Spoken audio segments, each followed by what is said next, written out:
I'm Mike Brofman. Welcome to another episode of Song and Wine, Brooklyn Art Song Society's web series where we discuss song and drink wine. I'm joined today by Hershel Garfein, a great composer who I have the great privilege of premiering his two Stoppard songs on Friday, April 18th at 7:30 p.m. at Spectrum. So we're going to talk a little bit about his music and the process. And thanks for being here. Cheers. My pleasure. Cheers. Yeah. Cheers. And it's good wine. Nice. So, jumping right in, I think the first question I have for you is about the origin story of these songs. I think it has it came about in a very interesting way. Right. I am at work on them, very nearly finished with, a matter of weeks before I'm finished with the operatic adaptation of Rosencrantz and Guildenstern Are Dead by Tom Stoppard. Mm-hmm. And I've been working on it for quite some time. And these songs occur within the opera, but they're not arias. They really are, even within the opera, they're songs set apart from and not particularly continuing the narrative thrust. They're rather like the songs in Shakespeare plays that come about. Very often it's a boy comes forward who otherwise has a small part in the play, and that's in fact the case in the Stoppard too, in my version of it. Comes forward and sings a song that tangentially comments upon or fits the mood of the action at that particular place. Of course, you can think of it in As You Like It. There's some beautiful songs in The Tempest, Twelfth Night, Winter's Tale, and so that's where these songs originated, and it's very gratifying to me to have them done as songs, though, because you don't really, because of the fact that they don't advance the action of the opera, they really do stand on their own. On the other hand, I don't think I could ever have written them, or ever would have written them, were it not for the opera that surrounds them. Sure. Yeah, and I think they do stand as songs, and it's interesting that this is sort of jumping ahead, but the things that make them songs sort of is, I think, as much as how they relate to the plot of it, a certain relationship of the text to the music, which I think is fundamentally different in art song versus opera. I think if that's a fair assessment, that I think the relationship of music to text in opera, is plot driven, or is storytelling in a plot sense, and it's also a lot more general. It's more the general sweep, like an opera aria is the general sweep of the emotion, whereas I think the relationship to music to text in a song is much more one-to-one. It's like this word correlates with this part of the music, and the words are painted. Yeah. And I think these really have that element that makes them successful as songs. And for me, because I'm so keen on the dramatic aspect of opera writing, what you say is partially true, but for me, the what I would call arias or ensemble numbers, because I write numbers in everything that I do in opera. They really do have to concentrate the action and move it forward.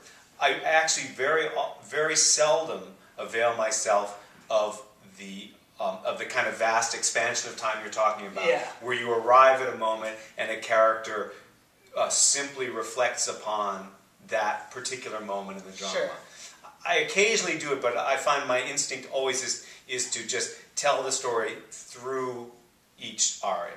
And in this case, though, these songs, that was not true. So in a certain kind of way, I relaxed that dramatic thrust, which I usually have, and instead focused on these two mini narratives, because they are both are, and that as my work on them progressed, that seemed to me like a wonderful gift to be able to do two sort of simple, but because it's Stoppard, not so simple, narratives in song form. Yeah, and it's interesting in my experience reading the play that I first got the songs and were learning these songs, and then my curiosity was like, well, I've never read this play. I probably should. Right. It seems like good research. Mm-hmm. And in my mind, these two songs were like, you know, the end-all, be-all, important, essential moments. And then I read. Oh, you mean before you read the play? Yeah. And then I read the play, you know, and especially because I was reading on the subway on my Kindle, Sure. and these moments that to me were of like, you know, the ultimate. Sure. They go by and like that. Especially You have to turn back to, wait a minute, where was that song? and it's also, it's not even like, you know, a paragraph unto itself. It's it's extracted, and I found that interesting of how, and I think that's a different one of a musical setting versus a play. Yeah. What you have inevitably transferring from a play to an opera, there's going to be a changing of priorities. Right. And did you experience that sort of? Oh yeah, huge. And I mean, this goes to the whole nature of that play, and I think the importance of that play. You know, Rosencrantz and Guildenstern are dead. You know, first of all, I'm not sure I can justify this. I'm not a theater historian, but I do believe that it was perhaps, at least for our time, it was sort of the seminal work of postmodernism. Yeah. There were other postmodern plays before it, things like, you know, Au Bourgeois by Alfred Jarry and things like that, but they never really took hold, and a whole kind of movement didn't ensue in their wake. But a lot of the things that were, you know, he wrote this play when he was 25 or 26, and I think it was only his second play of all. And there's this kind of arrogance and effrontery and craziness to it, and a willingness to go anywhere and draw in all these influences and all these kinds of narratives and all kinds of theatrical modes and stuff, which I think to some people when the play was first done seemed like just vast errors. Like, oh my God, you just can't do that. You know? And then they became some of the tenets of postmodernism. And I think that's a very interesting thing about the play, and I've always tried, in the opera as a whole, to retain some of that kind of impudence, you know? I mean, because it shows up in some things that one could find fault with in the play too, but there's a kind of crazy energy there. Intellectual energy, emotional energy, plot energy that you can't get except by being, you know, a hyper, just extremely smart 26-year-old trying to, you know, make your name on the world stage. And what I found interesting about the play is, in a fundamental way, even though it's so crazy and irreverent, it actually has the exact same core as Hamlet, because the question of it is, basically, do we control our lives, or is there some higher force to it? And that's, at the end of the day, that's, you know, from Greek tragedy #1. And so in a way, as much as it's trying to defy tradition and snub its nose at it, it also was like rooted in fundamental. You hit it totally on the head. And in fact, you know, I mean, I think that stop art is very hard to do well. I've seen a lot of productions of a lot of his plays, and not many of them I think are really up to the material.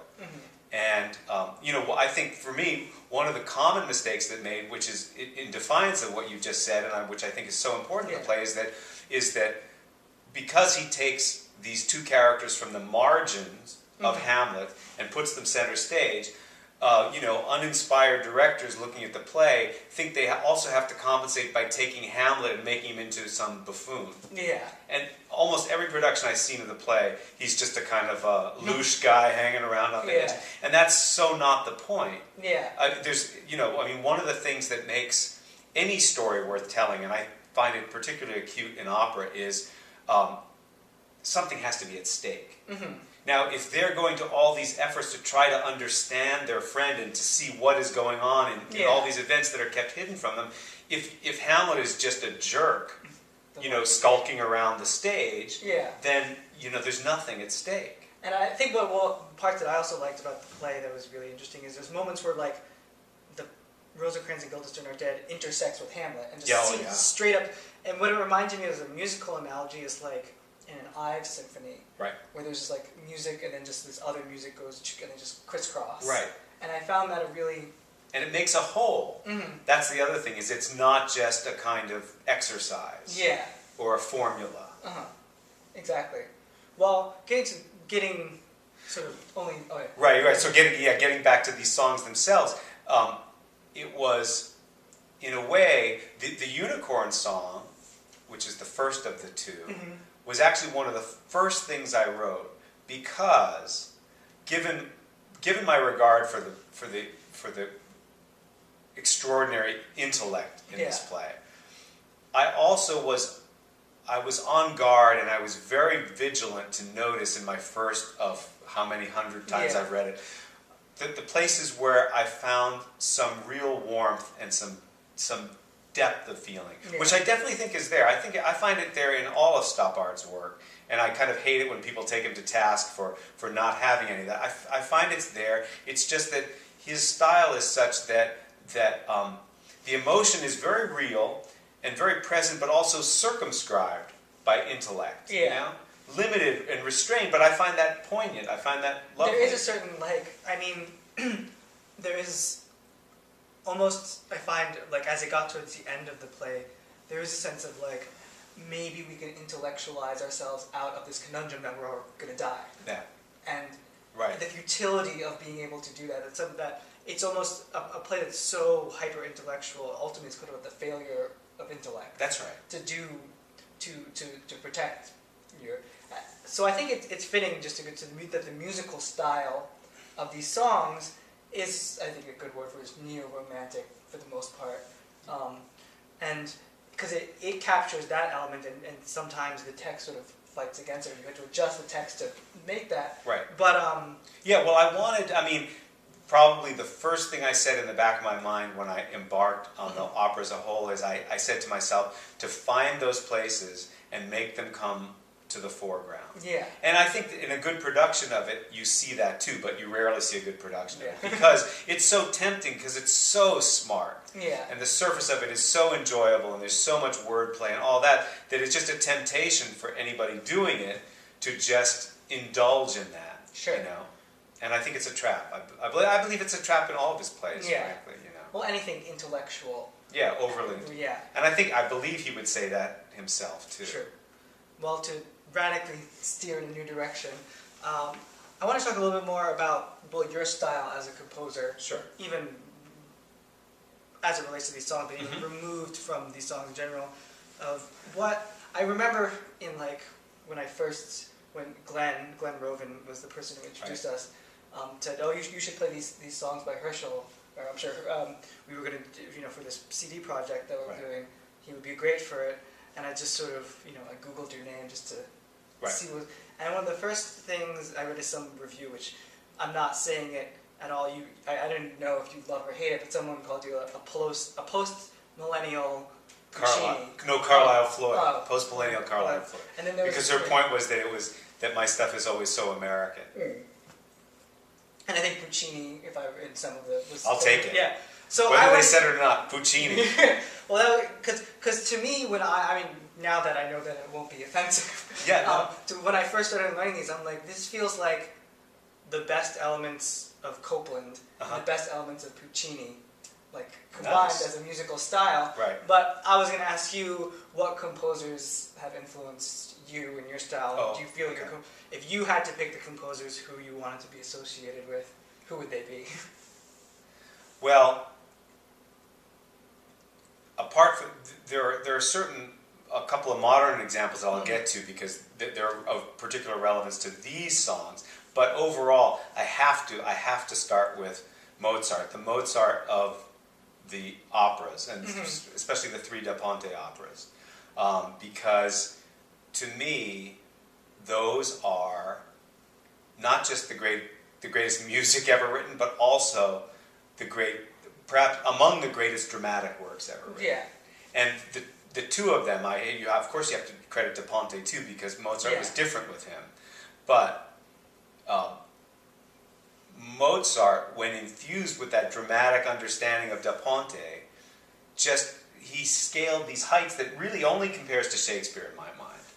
And just to mention one of the things that sort of changed me forever when I got to know those operas is the fact that he so clearly understood that you don't have to believe anything that a character sings in an opera.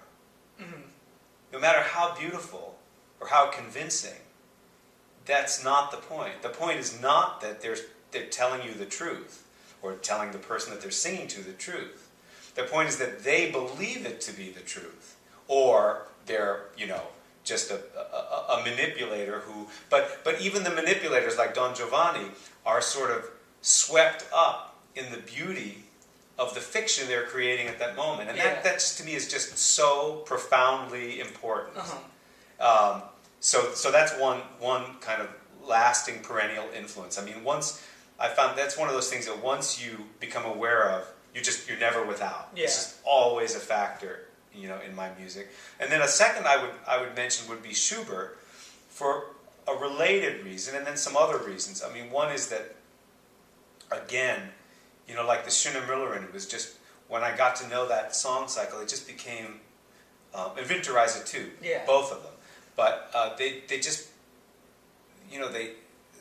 what I think I learned from them just stayed with me forever. And again, there's that element of what, in literary terms later on came to be called the unreliable narrator. Yeah.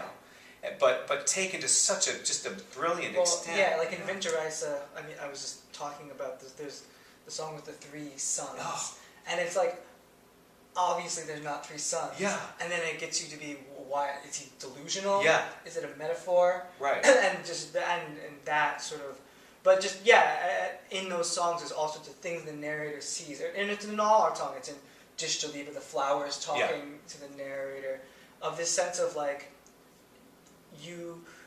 the perception of the narrator is clearly wrong, but it's sort of true in its world. Right, and that's an essential dramatic, a essential dramatic understanding and way of looking at the world, I happen to teach this kind of thing at NYU. I teach both composition there, and I also teach a seminar in script analysis, in which we do operas and we do straight plays and we do musicals and all that sort of thing. And one of the first things I try to impress on my students is, in any great dramatic work, you may never, ever, ever take a character's word either for another character or for themselves. Mm-hmm. Because we're not like that in life. We don't know ourselves. Mm-hmm. And it's not important for the playwright either to know everything about the person. What they have to do is just listen to the voice in their head about what this person under these circumstances would say. And that's what, that example of the Three Sons song, that is what he is saying. And you just have to, you have to sense who he is and where he's at in his life through what he tells you. Exactly. And no commentary to the audience, no winky. Yeah. It's like, and that's all you get. A unique thing to art song, and I think is that the music provides subtext. The music provides, so there's the narrator of any song or song cycle, and who's the singer who's saying something. Right. And often the music is either subverting that or adding something different to it that seemingly the singer himself has have no awareness of. I think probably one of my favorite examples is Grolle Nicht, the Schumann song, where the song is up to 1 million interpretations, but when I do it, we did it at Barge Music with Michael Kelly, I think. Right, I was there, it was great. We decided that at the beginning of the song, the narrator sincerely believes he bears no grudge. He believes his own words. Right. And that song is the slow and steady progression to being not able to convince himself anymore. That's brilliant. Of that lie that he told himself. That's right. And the singer doing it should arrive at certain points in the song where he feels the song is over. Mm-hmm. Like he's done. And then the piano keeps pushing him forward. Exactly. Because the piano's like his unconscious. Yeah. So I think, that's very interesting. And and the other thing I would say about Schubert, though, which is it's kind of a quasi-technical thing, but closely related to this, is that one of the things that really opened my eyes when I was, got to know those song cycles is that the vocal line is so simple, and it's almost always diatonic. Yeah. And I do that too. It's one of those things that it just became a kind of a hallmark for me of good vocal writing. I mean, and there are other composers that I admire, but that aspect of it is just not me. I don't love it. Like, for example, you're about to do a concert of Wolf. Yeah. And, I mean, I admire those songs so much, and the nuance is fantastic. Yeah. But the fact that the vocal lines are so, I mean, to me, they're very manipulated. They go to all these crazy places. And I love the Schubertian model. It's just a matter of taste. I'm not saying I'm not comparing composers really, but for me, the idea that the vocal line has a kind of self-contained simplicity, and that yet it combines magically with the accompaniment. That the accompaniment can go anywhere and inflect it in all kinds of ways. It tends to be what I end up doing. Sure, and I always find with Schubert, the thing about it is, well, an art song in general, especially kind of earlier Schumann, Schubert, that time, is that the reason why that there's a superficial simplicity in it, but the texts are set so specifically that that in a Schubert song you don't even realize that. And it actually goes back to Mozart's style that, like, you move one note in a Mozart symphony and the whole thing just falls apart. Right. And I think the same is in a Schubert song. One note in not the right place. Right. And so it's sort of like it's perfect or it's nothing. It's sort of that style which I admire, and it's almost like if it was any more complex, it would fall apart because there's so many of the nuances of the language and the word is there that you have to have. I remember a teacher telling me just sort of about interpreting music in general is the way a composer writes. And telling you is in order to have something be complicated, in order to have a certain element of music be complicated, you have to have another element of music be very simple to make the complicated thing make sense. If everything is complicated, so for example, just pedantic example, if you have a really complex rhythm in the accompaniment part, the melody above it is going to have to be simple. Otherwise, because if you have a complex melody or a complex accompaniment, it's just going to fall apart. It's just going to be nonsense. Or if you have really complex rhythm, then the harmony is rather normal. No, I agree, and I think that for me, another way of saying that is that I've always believed that the flip side of nuance is clarity. Yeah. You can have all the nuance in the world, but you need to balance it with clarity. Exactly. And that's why for art song, I feel it's like, if you're going to have complexity in the relationships of the text, the music has to have a certain simplicity. Otherwise, the meaning of the text is just totally lost. Yeah, well, I mean, in these particular songs, for example, I think that's very true. I think that there are undercurrents of meaning that don't even, that should affect you without you knowing why. Yeah. Because the stories told in the songs are relatively simple, and yet for me, I wrote them, but I get a kind of pang at certain times in these songs, and I love that because it means that there's something going on below the surface that I don't want you to necessarily consciously understand. One of my favorite moments in the songs as I learned them is probably something that an audience wouldn't notice, but it's kind of why I get to be a performer, is in the Unicorn song, just some of the song, it's sort of somebody sees a unicorn, and because they're the only person who sees the unicorn, it's a special, magical thing. And as more people, and they think it's unclear whether it's real, and as more and more people see the same thing, it becomes devalued and more real, and by more real, less special. But there's a place where it's sort of all in flats, and then suddenly becomes all in sharps, and that change happens on the word seen in this vocal line. And to me, the word "see," and that's sort of why, getting back to, I feel like it's an art song. That's a very art song thing to do. It gives a new meaning to that word "seen," in that, because it's the seeing that changes the unicorn, and in the music, it's the word "seeing" in which the enharmonic shift happens, and the same thing becomes something. The same notes become different. And it's a moment also where that whole section is is a samba. I mean, it's my version of a samba. You wouldn't hear it, on the streets of Rio. But it's the moment at which the samba starts to devolve slightly into a kind of a routine pop samba. Yeah. It starts off as being kind of edgy and a little bit threatening. Yeah. And that's where it kind of relaxes. Yeah. And I think I do a regular rhyme scheme there too. The more the unicorn is seen, the less the experience will mean. And I haven't done that sort of thing. Yeah. So it becomes more. It's trying to sort of mirror that process of the unicorn becoming more everyday and therefore, as you said, less special, less magical. Yeah.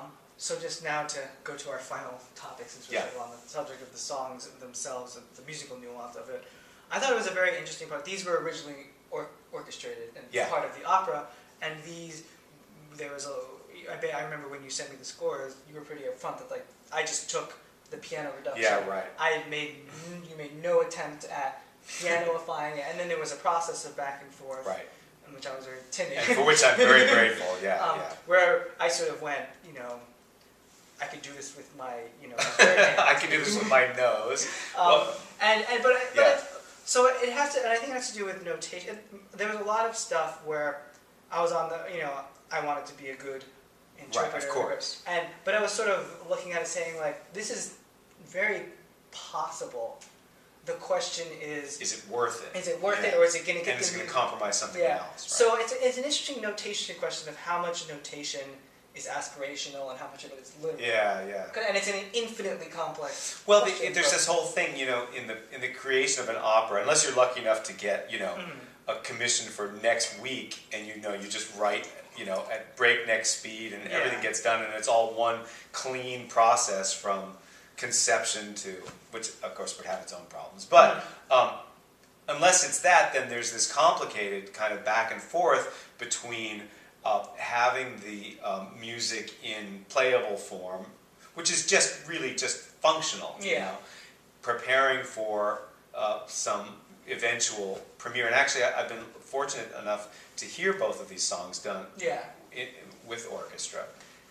In fact, Krista River, who's singing them on the 18th, has sung them with orchestra. But at any rate, that piano reduction is a purely functional document. Yeah. Plus, you become attached to certain things that you wrote for the orchestra, and you can't see that they don't need to be there in the piano. Yeah. So you cling to them almost, I don't know what, just out of ignorance or desperation. Even though you know they're not playable, you don't really want to decide to cut it. Well, and I think it's totally fair, and I think all composers do it, and maybe at a certain level should do it. Write things that are impossible to play because they're conveying a larger point about the music. I mean, Debussy does it all the time where he writes a low bass note and then he writes stuff up here. There's just no possible way you can literally hold down. But it's like the ideal. But the idea, and it's also it affects other things very practically. It affects your pedaling. Mm-hmm. It affects your voicing because I have come to believe pretty strongly a score literally tells you what the sound should be, but very representationally tells you what the physical motion should be. Do these things to make this. Yeah, I find just because of the laws of physics and practicality, and that there's only so many hours in a day. Right. Honestly, I almost never physically hold down a note. It's complete value. You just find the amount you need to hold down to convey the timing of it, because you need to get from point A to point B in a very in a certain amount of time, and there needs to be time to move. It's just. Well, also the longer the span you're thinking of, the better. Yeah, and I think always notation. I just try to think as much as I can notation as a musical indicator, not just a. I get frustrated at the idea of do you play legato by literally holding down the note? Yeah. To me, that's the equivalent of saying a singer creates a legato line by never ever breathing except in rests. Right. It's not practical, and it doesn't actually get. It's just you're sort of struggling for some platonic ideal. Right. And yet, some of the things you urged on me made me think about. Like, for example, there's this important thing in the Butterfly song, which is about the kind of strange melding of consciousness between a philosopher and this butterfly. Yeah. He dreams about a butterfly, and then when he wakes up, he's not sure if he's himself dreaming of the butterfly or actually his whole life to that point was really just the dream of that butterfly. And so there are some sort of, I'm not really a big effects composer, but there are definitely some. I tried to kind of convey the butterfly's vision of the world at certain times in that song, and you pointed out to me that a simple octave tremolo that I had was not really adequate for the orchestral sound, which was a flute flutter tone, which has a kind of built-in distortion to it. Yeah. And you're urging that I made it into a minor ninth tremolo, and I'm very happy with that. It's strange and it's unsettling, but it's just what it needs to be. And there's things like piano can't do things in certain, like a flutter tone type sound. Or because if you what it originally was a single quarter note with lines through it, and if I tried to just do that's not going to. Or it would have just been it would have been just like a repeated notes etude. Yeah. And it would have been physically possible, but not capturing the essence or the spirit. Right. And I think a lot of the things I was looking at, what it was clear to me was that the notation conveyed what orchestrally would have been a very clear musical gesture. Yeah. Like a certain sense of flourish or something, one thing leading, and then the way it physically lied on the piano, you either had to break something or you had to suddenly jump, and it just musically didn't. I could very clearly see your musical intention. I just knew physically it was gonna. It was what the best of my abilities would undermine your musical intention, and probably the best of any even. And in some ways, I think what we both arrived at in rehearsing was that it has to be different for the piano. And we were talking about how in the introduction to the Butterfly song, there are these silences, really, which are a little bit terrifying for me as the composer and for you as the performer, and which you have to sort of embrace as being as strange as they are. And the beauty of it is that I would never have arrived at those if not for the whole surrounding context of the opera and what I was trying to do with the orchestra. And now putting them into piano and allowing for those moments of strange kind of broken off sound and silence, it's cool. It's fun. And one of my favorite, I guess that's why, one of my favorite musical effects is like palpable silence. To me, there are probably people who are like big into the big loud sound, virtuosic. And to me, probably the most, if I think of like the top 5 when I was on stage and I really was like feeling it, they were these moments of palpable silence. Palpable is important though, because if you just try to put silence in, to try kind of force the drama, it's often not that effective. Yeah, and what I find about really good silence, what I like about silence is, if silence works, you know the audience is listening. Right. Like if a really fast, loud passage works, it just means that your fingers were in the right place at the right time. Right. But when there's dead silence, and people are like, what? Then you know they were paying attention. Right. I'm almost out of wine. Well. So I think this is a good place to stop. So cheers. Wonderful. Thank you Cheers. Thank you, Mike. Yes, and just a reminder, for some odd reason you've made it this far into the conversation, Spectrum. To those 2 people who are still watching. April 18th, 7:30 p.m. Myself, Hershel Songs, Krista River. Also, I'm premiering a set by Glenn Rovin, which was superb with the superb Laura Strickling. Who's great. I love her. Yeah, we'll see you there. Thanks. Cheers.